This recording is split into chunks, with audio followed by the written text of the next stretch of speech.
morning, Piper. There you are. Good morning, Piper. We've got some stuff to do today.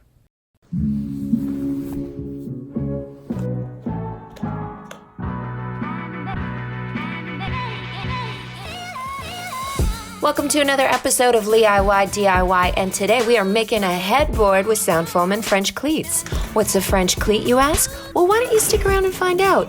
In the meantime, hit that like, share, and subscribe button. Let's do this.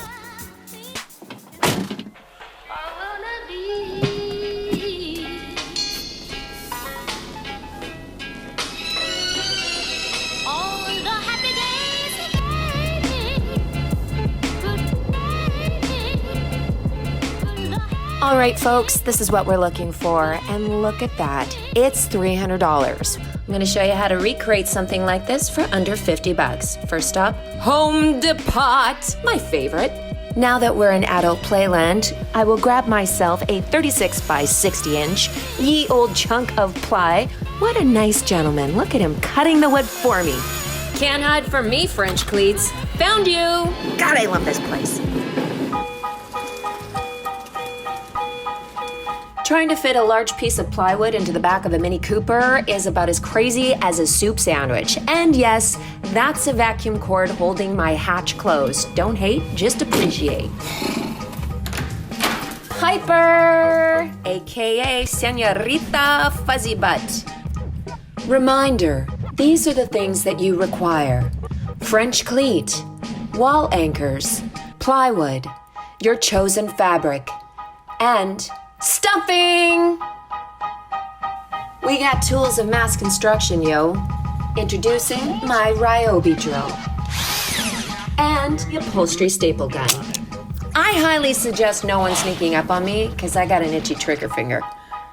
Alright, so I didn't have enough fluff, so what I did was I took some of my leftover sound foam and flipped it over, and I'm going to use that and then put the fluff on top.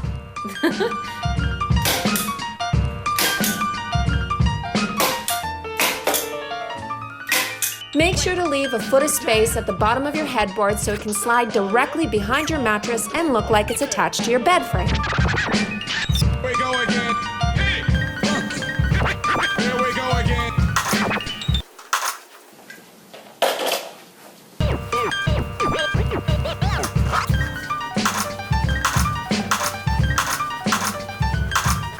So I'm just getting rid of all this excess material so that it'll make it easier to actually taper in the corners. Okay, let's talk about puckering, all right? When you're doing your staples, not only do you have to do them side by side, but make sure that you leave the corners until the very last. You need to taper those in so that it doesn't pucker, mother trucker. So now that I've finished stapling the sides, I am now going to staple the top and the bottom. It's looking good so far.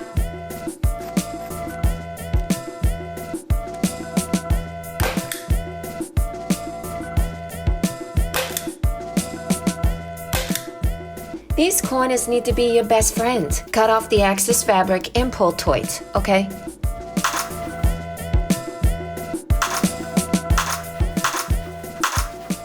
These corners should look like you're wrapping a gift for your dear old grandmother. See, it looks pretty.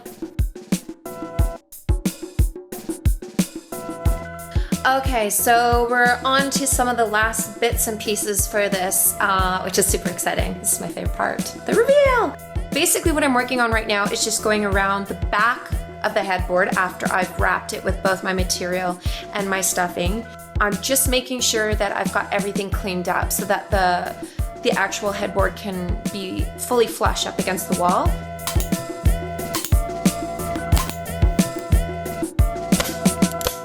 Reload.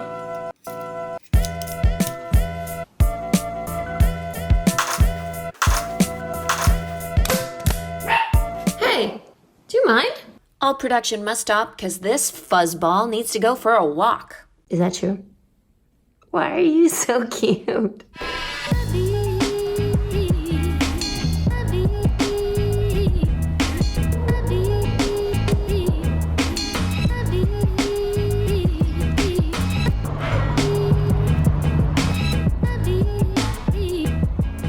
quick stop at the coffee shop to recharge and to look up where the heck I'm going to get these upholstery tacks from.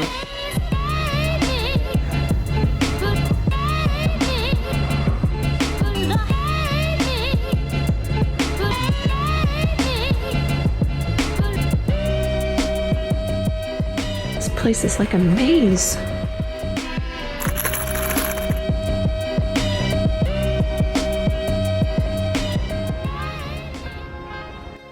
So we're on to my favorite part of this whole process. We are on to the hardware. And what I have is upholstery tacks. They're fantastic. You can go directly through the material into the wood with them if you like. I also found these really rad ones. Check this out. So rock and roll, isn't it? I'm gonna get going on this. We'll see what we design.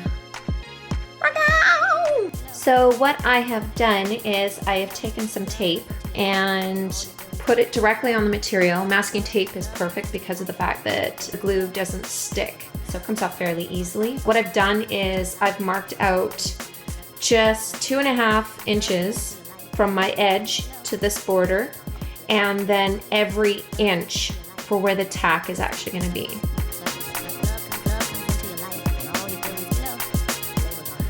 What we're doing next is the top half with our tacks. All you have to do is just line it up with the markings.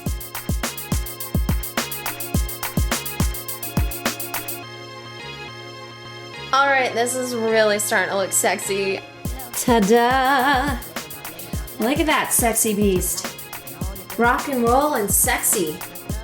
So the next thing that we have to do is we have to take our French cleat and put it onto the back of our headboard. So you're probably wondering what a French cleat is, and the concept is super simple. One French cleat kind of looks like that, like an L bracket, and then another kind of like an L bracket fits on top like that. So you've got this up against your wall and this part of the French cleat up against your headboard, the back of it.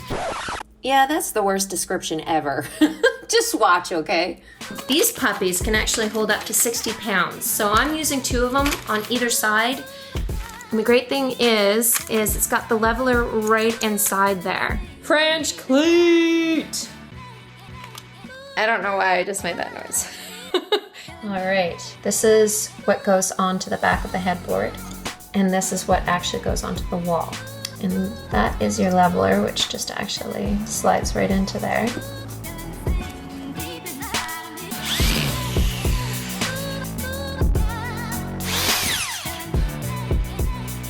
There you have it.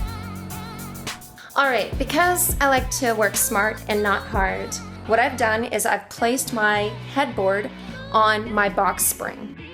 So make sure that when you're hanging your headboard that it goes low enough so that it's hidden by the mattress. Also, you want to make sure that there are no upholstery tacks where the mattress and the headboard meet. Otherwise, they may snag or rub off, and that would suck. We've got our French cleat right there. I'm gonna place that up against the wall. Now this is gonna sound crazy, but if you slide it from side to side, because of the type of material that this is, it actually rubs off gray. And not only is it gonna rub off gray, it's gonna rub it off level because your bed frame is obviously properly leveled. Unless you live in the Weasley's house, of course, where nothing is level. Once you've done it, if you pull it forward, what it's actually done is it's created a line for you. A perfect line, the perfect height for your French cleat. Easy peasy lemon squeezy. All you have to do is just grab the other piece of the French cleat, stick it on the back, and hook it up. So you take the other half of your French cleat and you're just gonna place it right where that line is that you made. Make sure it's level. Nothing worse than walking into a house and somebody's got crooked paintings everywhere. Level. You've passed level 1. Thanks again for watching Liiy DIY, where we're making useful furniture with a musician's budget. Hopefully we'll see you next week, where I will be upcycling an IKEA shelf into a workbench. Thanks again. See you soon.